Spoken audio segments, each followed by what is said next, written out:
जय जिनेन्द्र वन्दितु सर्वसिद्धे ध्रुवममलमणोवमं गदिं पते वोच्छामि समय पाहुड मीणमो सुध केवली भणिदम।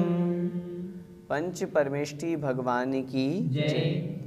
आचार्य भगवान 108 श्री कुंद कुंद स्वामी महाराज की जय। संत शिरोमणि आचार्य भगवान 108 श्री विद्यासागर जी महाराज की जय। पिछली ज्ञानशाला में हमने समझा था कि जो जीव है वह कर्म और नो कर्म में मैं हूँ और ये कर्म और नो कर्म मेरे हैं, इस प्रकार की यदि बुद्धि रखता है तो वह अप्रतिबुद्ध अर्थात अज्ञानी कहलाता है।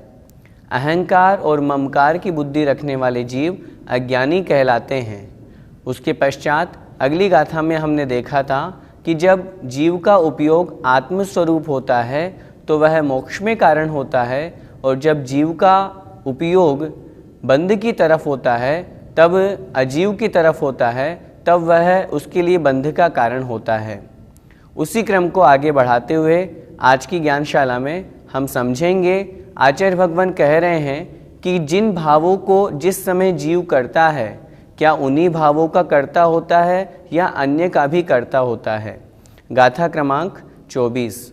जम कुणदि भाव मादा, जम कुणदि भाव मादा, कत्ता सोहोदितस्य भावस्य, कत्ता सोहोदितस्य भावस्य, निच्छयदो व्यवहारा, निच्छयदो व्यवहारा, पुग्गलकम्माण कर्तारम्, पुग्गलकम्माण कर्तारम्। एक साथ बोलिए। जम कुणदि भाव मादा, कत्ता सोहोदितस्य भावस्य, निच्छयदो व्यवहारा, पुग्गलकम्माण कर्तारम्। अर्थ देखिए। जम कुणदि भाव मादा, जम जिस, कुणदि करता है, भाव मादा भावम आदा, भावम अर्थात भाव को, आदा अर्थात आत्मा। आत्मा जिस समय जिन भावों को करता है, कत्ता सोहोदि तस्य भावस्य, कत्ता अर्थात कर्ता, सो उस समय वह आत्मा, होदि अर्थात होता है, तस्य उस भावस्य भाव का, वह आत्मा उस समय उस भाव का कर्ता होता है। अर्थात आत्मा जिस समय जिन भावों को करता है वह आत्मा उस समय उसी भाव का कर्ता होता है। निच्छयदो व्यवहारा, ये जो हमने कथन किया ये किस अपेक्षा से है? निच्छयदो निश्चय नहीं की अपेक्षा से। अर्थात निश्चय नहीं से आत्मा जिस समय जिन भावों को करता है उस समय वह उन्हीं भावों का कर्ता होता है। और व्यवहारा व्यवहार नहीं से पुग्गल कम्माण कर्तारम, पुग्गल कम्माण अर्थात पुद्गल कर्मों का, जो ज्ञानावरण आदि जो द्रव्य कर्म बताए गए हैं उन पुद्गल कर्मों का कर्तारम कर्ता होता है। अर्थात व्यवहार नहीं की अपेक्षा से वह आत्मा ज्ञानावरण आदि जो पुद्गल कर्म बताए गए हैं उनका कर्ता होता है। इस गाथा में आचार्य भगवान कुंद कुंद स्वामी महाराज दोनों नयों की अपेक्षा से कथन कर रहे हैं। आत्मा कर्ता होता है, किनका कर्ता होता है? जब हम निश्चय नहीं की बात करेंगे तो जिस समय आत्मा जिन भावों को करता है उस समय आत्मा उस भाव का कर्ता होता है। जैसे माना कि जिस समय आत्मा ने राग रूप भाव किए, किसी से द्वेष रूप भाव किए, क्रोध किया, उस समय आत्मा क्रोधी हो गई, आत्मा रागी हो गई, वह आत्मा उस राग का करने वाला हो गया। यह निश्चय की अपेक्षा से समझना चाहिए। दूसरा व्यवहार की अपेक्षा से वह आत्मा पुद्गल कर्म जो ज्ञानावरण आदि हैं उनका करने वाला होता है। कहने का तात्पर्य यह है, जब वह भावों को करता है तो उसके द्रव्य कर्म का बंध होता है, द्रव्य कर्म उसके साथ में आत्मा में आकर के मिलते हैं। इस कारण से व्यवहार की अपेक्षा से वह आत्मा पुद्गल कर्मों का, ज्ञानावरण आदि द्रव्य कर्मों का कर्ता कहा गया है। पूरा अर्थ देखते हैं। निश्चय से आत्मा जिस समय जैसे शुद्ध या अशुद्ध भावों को उपजाता है, अर्थात यदि शुद्ध भावों को करता है तो शुद्ध भावों का कर्ता कहा गया है, अशुद्ध भावों को करता है तो वह अशुद्ध भावों का कर्ता कहा गया है, उस समय उस भाव का कर्ता होता है। और व्यवहार से वह पुद्गल द्रव्य कर्म आदि का कर्ता होता है। भैया जी, इस गाथा का कथन शुद्ध निश्चय का है या फिर अशुद्ध निश्चय का? निश्चय दो प्रकार के, शुद्ध निश्चय और अशुद्ध निश्चय। निश्चय तो निश्चय है, लेकिन भावों की अपेक्षा से उसमें भेद कर दिया गया है। जिस समय आत्मा शुद्ध भावों को करता है उस समय शुद्ध निश्चय की अपेक्षा से कथन किया जाएगा।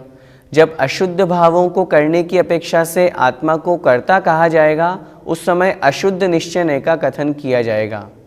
चूँकि ये भाव आत्मा के हैं, करने वाला आत्मा है, इस अपेक्षा से इसे निश्चय की कोटि में लिया गया है। अशुद्ध निश्चय की अपेक्षा से जब आत्मा राग द्वेष आदि विकार परिणाम करता है उस समय वह अशुद्ध भावों का कर्ता कहा गया है। जब शुद्ध जीव की बात करेंगे तो शुद्ध जीव चेतन कम्मा अर्थात चेतन कर्मों का, चेतन भावों का कर्ता कहा गया है। इस अपेक्षा से शुद्ध निश्चय से शुद्ध भावों का कर्ता और अशुद्ध निश्चय से अशुद्ध भावों का कर्ता कहा गया है। आत्मा जब शुद्ध भावों को करता है उस समय वह शुद्ध भावों का कर्ता कहा गया है, और जब अशुद्ध भावों को करता है उस समय वह अशुद्ध भावों का कर्ता कहा गया है। निश्चय इसी अपेक्षा से दो प्रकार का कहलाता है, शुद्ध निश्चय और अशुद्ध निश्चय। जब आत्मा ने शुद्ध भाव किए, चेतन भाव किए, तद्रूप उस रूप भाव होने के कारण से वह शुद्ध भावों का कर्ता कहा गया है। और जब आत्मा विकार भाव करता है, राग द्वेष आदि भाव करता है, उस समय चूंकि ये भाव अशुद्ध हैं, अशुद्ध भावों को करने के कारण से अशुद्ध निश्चय से वह अशुद्ध भावों का कर्ता कहा गया है। चूंकि ये भाव आत्मा के हैं, आत्मा भावों को कर रहा है, आत्मा के भाव हैं, इसलिए यहाँ पर निश्चय का कथन किया गया है। भैया जी, क्या आत्मा अन्य पुद्गलों का कर्ता नहीं होता? पुद्गल कर्मों का कर्ता तो इस गाथा में कहा ही गया है। व्यवहार की अपेक्षा से आत्मा पुद्गल कर्मों का कर्ता होता है। अन्य पुद्गल से हमें क्या समझना? अन्य पुद्गल से जैसे माना कि कुम्हार ने घड़ा बनाया तो घड़े को बनाने वाला कौन, घड़े का कर्ता कौन? कुम्हार। व्यवहार से वह उस पुद्गल का, उस घड़े का कर्ता कहा जाता है। जैसे माँ ने रोटी बनाई तो रोटी की कर्ता कौन, रोटी बनाने वाला कौन? माँ। तो व्यवहार की अपेक्षा से वह निश्चित रूप से उसका कर्ता कहा जाता है। द्रव्य संग्रह जी में कहा भी है, पुग्गल कम्मादीणम कत्ता सोहोदी, पुग्गल कम्मादीणम कत्ता व्यवहार दो दुनिच्छय दो चेदन कम्माणादा शुद्धणया शुद्ध भावाणम। अर्थात व्यवहार की अपेक्षा से पुद्गल कर्मों का करता है, निश्चय की अपेक्षा से वह भावों का करता है, और शुद्ध नया शुद्ध भावाणम, शुद्ध नई की अपेक्षा से वह शुद्ध भावों का करता है। इसलिए जब व्यवहार की बात करेंगे तो ज्ञानावरण आदि 8 कर्मों को करने वाला यह आत्मा ही तो है। आत्मा ने ही तो बंध किया, स्वयं तो कर्म आकर के स्वयं तो चिपके नहीं। जब आत्मा ने भाव किया, आत्मा ने तद्रूप वैसे कर्म किए, इस कारण से उसके वह भाव बने और कर्मों का बंध हुआ, और इसी कारण से जीव को व्यवहार से पुद्गल कर्मों का कर्ता कहा जाता है। कर्मों के अलावा अन्य जो पर द्रव्य हैं उनका भी कर्ता व्यवहार की अपेक्षा से कहा गया है। भैया जी, तो सिद्ध भगवान किन भावों के कर्ता हैं? अभी हमने द्रव्य संग्रह जी की गाथा पढ़ी थी, उसमें अंतिम चरण था शुद्ध नया शुद्ध भावाणम, अर्थात जब हम शुद्ध द्रव्य की बात करेंगे, सिद्ध भगवान की बात करेंगे, तो सिद्ध भगवान शुद्ध भावों के कर्ता हैं। शुद्ध भावों से तात्पर्य जो अनंत ज्ञान अनंत दर्शन रूप जो परिणाम है, जो भाव हैं, वे सिद्ध भगवान उन भावों के कर्ता हैं। एक बात हमें यह भी समझनी चाहिए, कोई सा भी जीव हो, चाहे वो अशुद्ध अवस्था में हो या शुद्ध अवस्था में हो, उसमें कर्तृत्व भोक्तृत्व ये गुण तो पाए ही जाएंगे। जब हम शुद्ध जीव द्रव्य की बात करेंगे तो शुद्ध जीव द्रव्य शुद्ध भावों के कर्ता है। सिद्ध भगवान सिद्ध अवस्था में हैं, शुद्ध ज्ञान शुद्ध दर्शन के कर्ता हैं और उसी शुद्ध ज्ञान दर्शन के भोक्ता भी हैं। जब हम अशुद्ध की बात करेंगे, संसारी जीव की बात करेंगे, तद्रूप उसके जो विकारी परिणाम हैं, उसके जैसे भाव होंगे, चेतन कर्मों के भाव होंगे, चेतन भाव होंगे अथवा कर्म रूप उसके भाव होंगे, उस समय वह संसारी आत्मा अशुद्ध भावों का कर्ता कहा जाता है। भैया जी, किन भावों का क्या फल होता है? आत्मा जिस तरह के भाव करता है उसका फल उसी तरह का होता है। यदि अशुभ भाव करता है तो अशुभ फल, शुभ भाव करता है तो शुभ फल और शुद्ध भाव करता है तो शुद्ध फल। कहने का तात्पर्य, यदि उसके राग द्वेष रूप विकारी परिणाम हो रहे हैं तो अशुभ भाव है। अशुभ भाव होने के कारण से पाप का ही बंद होगा, पाप का ही फल मिलेगा, संसार बढ़ेगा। यदि वह शुभ भाव कर रहा है, भगवान जिनेंद्र देव की पूजन कर रहा है, भक्ति कर रहा है, स्तुति कर रहा है, स्वाध्याय कर रहा है, शुभ भाव होने से शुभ फल मिलेगा, पुण्य का बंध होगा, पुण्य का फल प्राप्त होगा। और यदि वह शुद्ध भाव कर रहा है, आत्मा में तल्लीन है, शुद्ध भावों को कर रहा है, तो तद्रूप उसे शुद्ध फल प्राप्त होगा। विचार करने की बात है, हम सुबह से शाम तक, रात्रि काल तक, पूरे दिन भर में कैसे परिणाम करते हैं, कैसे भाव करते हैं। मंदिर भी जाते हैं, वहाँ भी राग द्वेष कर लेते हैं, घर में तो राग द्वेष ही है, संसार की ही बातें करते रहते हैं, हमारे परिणाम सांसारिक रूप ही हैं। तो जैसे परिणाम होंगे वैसा फल प्राप्त होगा। यदि हम घर में रहते हुए भी स्वाध्याय आदि करें, शुभ क्रियाएं करें, शुभ योग लगाएं, अच्छे भाव बनाए रखें, तो हम घर में रहते हुए भी अच्छे परिणामों के कारण से अच्छा फल पुण्य बंद कर सकते हैं। पुण्य बंद के निमित्त से हमें सब सामग्री योग्य द्रव्य क्षेत्र काल भाव मिलेगा, तो निश्चित रूप से हमारी आत्मा का कल्याण होगा। इसलिए समय सार जी हम पढ़ रहे हैं, इसको पढ़ करके हमें यह भी समझना है कि हम जितना हो सके अपने परिणामों को शुभ बनाने का प्रयास करें। लक्ष्य तो यही बनाना है कि हमारे परिणाम शुद्ध हों, लेकिन जब तक उस अवस्था तक हम नहीं पहुंच रहे हैं, तब तक अशुभ भावों को छोड़ने का प्रयास करें, शुभ भावों को अपनाने का प्रयास करें। हम जितना हो सके घर के राग द्वेष से, सांसारिक विकल्पों से, बातों से, चर्चाओं से दूर रहें, अपने उपयोग को धर्म में लगाएं, शुभ कार्यों में लगाएं, जिससे हमारा शुभ कर्म का बंध हो, पुण्य कर्म का बंध हो और तद्रूप उसका पुण्य फल हमें प्राप्त हो। इस गाथा का अर्थ आचार्य भगवान ने पद्यानुवाद के रूप में किया है, आचार्य श्री विद्यासागर जी द्वारा रचित है। हम उसे भी पढ़ते हैं। आत्मा अशुद्ध नय से ही विभाव करता, होता विशुद्ध नय से शुचि भाव करता।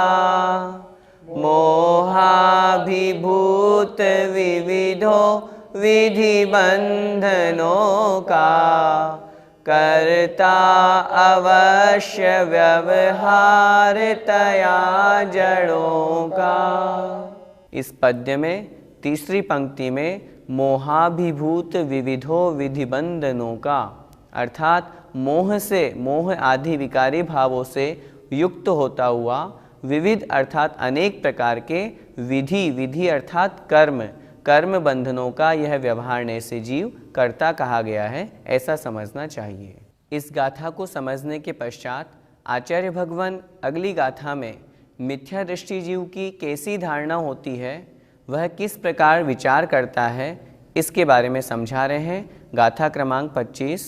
अहमेदम एदमहम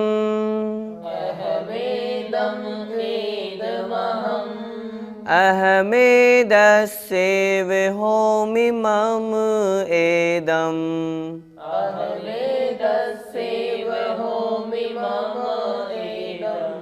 अर्णं जं परदवं सच्चित्ता चित्तमिस्सं वा।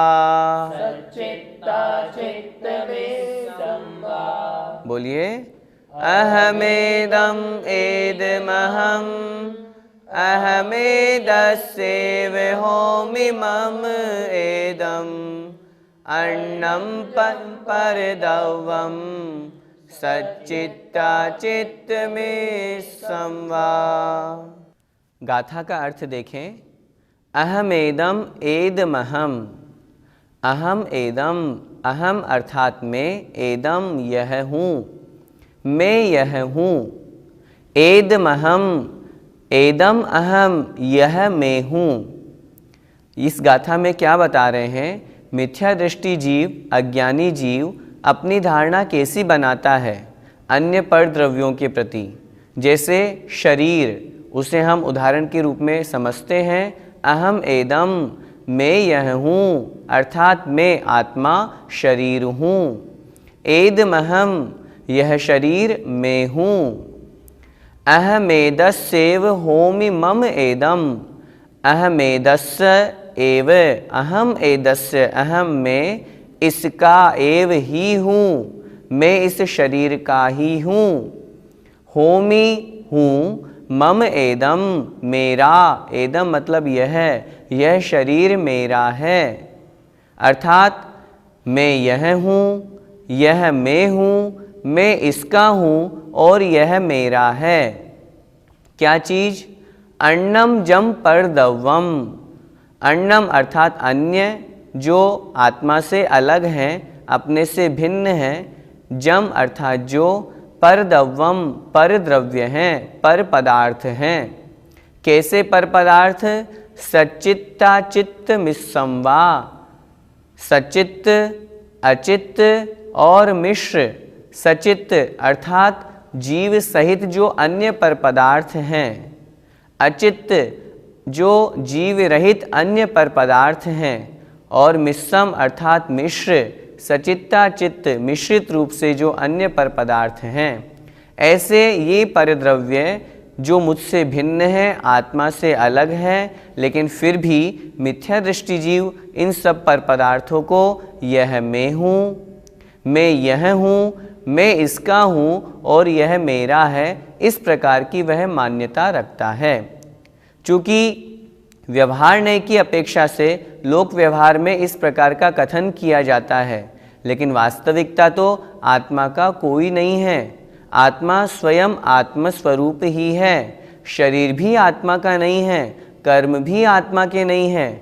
निश्चय नय की अपेक्षा से तो आत्मा के कोई नहीं है, न यह शरीर, न पर पदार्थ, अन्य स्त्री पुत्र मकान आदि भी, ये सब आत्मस्वरूप नहीं हैं, मेरे नहीं हैं। लेकिन जो इन सबको अपना मानता है, अपने स्वरूप मानता है, वह मिथ्या दृष्टि कहलाता है। एक बार पूरी गाथा का अर्थ समझते हैं। सचित्त, अचित्त और मिश्र रूप अन्य पर पदार्थों में मैं यह हूँ, यह मैं हूँ, मैं इसका हूँ और ये मेरे हैं, इस प्रकार मिथ्या दृष्टि की धारणा होती है। भैया जी, यहाँ सचित्त, अचित्त और मिश्र पदार्थ से क्या समझना चाहिए? संसार में पदार्थ तीन तरह के कहे गए हैं, सचित्त, अचित्त और सचित्ता चित्त अर्थात मिश्र। सचित्त पदार्थों में चित्त अर्थात जीव, जीव सहित, जैसे यह स्त्री मेरी है, यह पुत्र मेरा है, इस प्रकार की धारणा सचित्त पदार्थों के प्रति। अचित्त जो जीव रहित हैं, जैसे आभूषण, रुपया पैसा, धन संपत्ति, जमीन जायदाद, दौलत, ये अचित्त पदार्थ हैं। यह मेरा मकान है। इस प्रकार अचित्त पदार्थों के प्रति धारणा। सचित्ता चित्त अर्थात जो सचित्त भी है अचित्त भी है। जैसे आभूषण से सहित कोई स्त्री, आभूषण अचित्त और स्त्री सचित्त, तो दोनों से मिश्र जो युक्त स्त्री है वह मिश्र अर्थात सचित्ता चित्त कहलाएगी। जैसे कमंडलू से युक्त मुनि महाराज, जैसे पुस्तक से युक्त शिष्य। जहाँ पर दोनों चीज़ें हैं, सचित्त भी और अचित्त भी, वह सचित्ता चित्त कहलाता है। जितने भी पदार्थ हैं इन तीन की कोटि में आते हैं। जो मिथ्या दृष्टि जीव है वह जीव सहित जो सचित्त हैं, स्त्री, पुत्र, इनके बारे में अपनी धारणा बनाता है। यह पुत्र मेरा है, यह स्त्री मेरी है, मैं इसका हूँ, मैं इसका पिता हूँ, मैं इसका पति हूँ। इस तरह सचित्त पदार्थों के प्रति वह मिथ्या धारणा बनाता है। अचित्त पदार्थों के प्रति यह मकान मेरा है, यह रुपया मेरा है, ये 5 लाख रुपए मेरे हैं, यह आभूषण, यह सोने की घड़ी मेरी है। इस तरह की धारणा अचित्त पदार्थों के प्रति बनाता है। और जहाँ सचित्त और अचित्त दोनों पदार्थ मिले हुए हों, उन वस्तुओं को भी वह अपना मानता है, उस रूप अपने आप को मानता है। मैं इन पदार्थों का हूँ, ये पदार्थ मेरे हैं। इस प्रकार की वह धारणा बनाता है, वह मिथ्या दृष्टि जीव कहलाता है। भैया जी, जो वस्तु मेरी है उसे मैं अपना कहूँ तो क्या दोष है? आपने कहा जो वस्तु मेरी है उसे मैं अपनी कहूँ तो क्या दोष है। मैं कहूँगा कोई दोष नहीं है, लेकिन वो वस्तु आपकी होनी चाहिए। आपका क्या है? आपका तो मात्र ज्ञान दर्शन है। यदि आप उसे अपना कहेंगे तो कोई दोष नहीं, लेकिन यदि आप स्त्री को अपनी कहोगे, पुत्र को अपना कहोगे, यह घड़ी मेरी है, यह किताब मेरी है, तो ये तो पर पदार्थ हैं, जड़ हैं, पुद्गल हैं, और मैं हूँ आत्मा चेतन। तो यह चेतन जड़ का कैसे हो सकता है, या जड़ चेतन के कैसे हो सकते हैं? व्यवहार में भले ही हम इसको कह दें कि यह स्त्री मेरी है, यह मकान मेरा है, लेकिन निश्चय नहीं की अपेक्षा तो आत्मा का कोई नहीं है, आत्मस्वरूप ही है। समय सार जी ग्रंथराज में जो विशेष वक्तव्य है, विशेष व्याख्यान है, वह निश्चय नहीं को लेकर के मुख्यता से किया गया है। इसलिए यहाँ पर यह कथन किया जा रहा है, व्यवहार में भले ही हम कहते हों कि यह स्त्री पुत्र आदि मेरे हैं, सचित्त अचित्त पदार्थ मेरे हैं, लेकिन निश्चय नहीं से आत्मा के नहीं हैं। और जो इनको मानता है निश्चित रूप से वह मिथ्या दृष्टि कहलाता है। मिथ्या दृष्टि जीव उसे ही तो कहते हैं। 6 की पंक्तियाँ भी तो पढ़ते हैं, मैं सुखी दुखी में रंक राव, मेरे धन गृह गोधन प्रभाव, मेरे सुततीय में सबल दीन, बेरूप सुभग मूरख प्रवीण। ये सब जितने भी विशेषण इसमें दिए हुए हैं यह शरीर के हैं, अन्य पर पदार्थों के हैं, आत्मा के नहीं हैं। और जो इनको आत्मस्वरूप मानता है, अपने आप को मानता है, वह मिथ्या दृष्टि कहलाता है, अज्ञानी कहलाता है। आज की ज्ञानशाला में हमने जो 2 गाथाएं पढ़ी उससे हमने क्या समझा? पहली जो गाथा पढ़ी उसमें हमने समझा कि आत्मा जिस समय जिन भावों को करता है निश्चित रूप से निश्चय नहीं से वह उन भावों का कर्ता होता है। तो क्यों ना हम अपने भाव शुभ बनाएं। यदि हम शुभ भाव बनाएंगे तो हम शुभ भावों के कर्ता कहलाएंगे, यदि अशुभ भाव बनाएंगे तो अशुभ भावों के कर्ता कहलाएंगे। हम अनादिकाल से संसार में घूम रहे हैं, भटक रहे हैं, उसका सबसे बड़ा कारण है अशुभ भावों को ही करते हैं। कर्म का उदय आया, तद्रूप कषाय विकार रूप परिणाम कर लेते हैं, जिससे पुनः नवीन कर्मों का बंद कर लेते हैं। इसलिए हम अपने परिणामों को शुभ बनाने का प्रयास करें। दूसरी गाथा में हमने समझा ये जो अन्य पर पदार्थ हैं ये मेरे हैं, मैं इनका हूँ, ये मेरे स्वरूप हैं। इस तरह की जो धारणा है वह मिथ्या दृष्टि जीव की है। मैं आपसे निवेदन करना चाहता हूँ, यदि हमारी भी किसी की इस तरह की धारणा हो तो हमें उस धारणा को आज ही निकाल देना है। हम समय सार जी पढ़ रहे हैं, सिर्फ पढ़ना नहीं है, इसे हमें अपने जीवन में उतारना भी है। जब तक ज्ञान क्रिया रूप में परिणत नहीं होगा तब तक वह ज्ञान प्राप्त करना भी व्यर्थ है। हम पढ़ तो बहुत अच्छे से रहे हैं, समझ में भी आ रहा है, तो इसलिए बहुत अच्छी तरह से समझ करके हमारी यदि गलत धारणा बनी है उस गलत धारणा को सही भी बनाना है। अर्थात मैं आत्मस्वरूप हूँ, ये शरीर मेरा नहीं है। शरीर के अलावा अन्य पर पदार्थ जो मुझे प्रत्यक्ष में भिन्न दिखाई दे रहे हैं, ये मेरे कैसे हो सकते हैं। इसलिए उन अन्य पर पदार्थों के प्रति, शरीर आदि के प्रति जो हमारी ममकार बुद्धि है, अहंकार बुद्धि है, हमें उसका भी त्याग करना है। आचार्य भगवान इस गाथा का पद्यानुवाद लिखते हैं, हम उसे पढ़ते हैं। जो भी सचेतन अचेतन द्रव्य सारा, संसार में लस रहा निज भाव द्वारा। मैं हूँ रहा यह रहा, यह ही यहाँ में, मेरा रहा यह रहा, इसका अहा में। जय जिनेन्द्र। इस कार्यक्रम के पुण्यार्जक परिवार है Shri Parasnath re rolling mills limited, Durgapur 1, Vardhaman, Paschim Bangal. Amita Jain, wife of Anil Kumar Jain. Sangeeta Jain, wife of Vipin Kumar Jain. Shrimati Shubhada Vijay Kumar Dhahale Jain, Shrimati Sunanda Subhash Dharm Khele Jain, Revati Jitendra ढहाले Jain, Shri Jitendra विजय कुमार ढहाले जैन, मनोज विजय कुमार ढहाले जैन, चिन्मय जितेंद्र ढहाले जैन एवं परिवार, सोलापुर, महाराष्ट्र। मानक चंद, कमला देवी, राकेश, नीतू, ऋषभ एवं आयुषी मुशरफ, B123, सेठी कॉलोनी, जयपुर, राजस्थान। प्रेरणा जैन, रानी जैन, JP जैन, अहोरा नगर, अडाजन, सूरत, गुजरात। श्रीमती सुगंधा कमाते, वाइफ ऑफ बाबरू बहान कमाते, पुणे, विकास एवं विद्या कमाते, USA।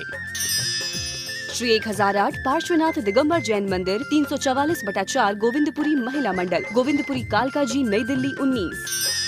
हितेश हसमुखलाल शाह, माता रमीलाबेन परेख, वडोदरा, गुजरात।